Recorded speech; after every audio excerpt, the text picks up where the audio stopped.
நான் ஏன் ரியாக்ட் பண்ணல, நான் ரியாக்ட் பண்ணாதனால நாளைக்கு இன்னொரு ஹீரோயின் ஆக்ட்ரஸ் கிட்ட இப்படி கேட்பாங்க.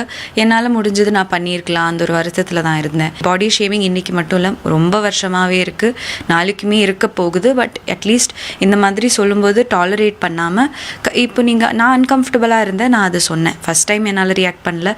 அதுவே கிட்ட என்னையே டார்கெட் பண்ணிவிட்டு அந்த ரூம் ஒரு 50-60 மென் மட்டும் இருந்தாங்க, புருஷங்க மட்டும் இருந்த ஒரு ரூமில் நான் தனி ஒரு பொம்பளையாக இருந்தேன். And I had to stand up for myself. Because அவங்களுமே டிஃபெண்ட் பண்ணுறாங்க, உங்களுக்கு தமிழ் புரியல, அதனால. நான் Kerala is my native place. ஆனால் நான் படித்து வளர்ந்தது எல்லாமே சென்னையில் தான். தமிழில் தான் நான் பேசிகிட்டு இருந்தேன். இது என்ன கதை, தமிழ் புரியலைனால இருக்குது. அப்புறம் ஜோக்காக சொன்னோம், இது ஏன் இவ்வளோ இதுவாக பண்ணுறீங்க, ஓவர் ரியாக்ட் பண்ண மாதிரி. எனக்கு அது ஜோக்காக தோணலைங்க. என் பாடி பற்றி கமெண்ட் பண்ணுறது யாருக்குமே உரிமை இல்லை.